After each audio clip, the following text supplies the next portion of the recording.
The main goal of this immersion is to increase patients' feeling of control over the desire to gamble. Relapse prevention exercises can be practiced in multiple contexts with the virtual environments. In the virtual bar, the user can rate his self-efficacy at any of the 9 hierarchy steps in order to determine which situations to choose for the exercise. It is recommended to pick an easier situation to start with, i.e. where the gambler thinks he could easily resist temptation to engage in the behavioral chain of excessive gambling, and to follow with a more difficult situation, i.e. the gambler believes he would have a hard time resisting urges to gamble. For example, one relapse prevention technique could be to replace thoughts that increase the user's desire to gamble with thoughts that increase his feeling of control over himself in situation. The last session of immersion could also be very helpful for gamblers who believe they still can gamble small amounts of money without losing control. The therapist could allow the patient to virtually gamble $20 and encourage him to observe his reactions in this situation.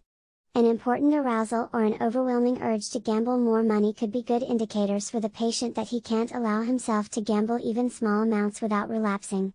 The ability of the patient to resist his desire to gamble should be strongly reinforced by the therapist during and after the VR immersion. As it was the case for all other immersions, the immersion should end with the patient walking out of the bar. At this moment, if the user's desire to gamble is still high, more CBT interventions should be proposed.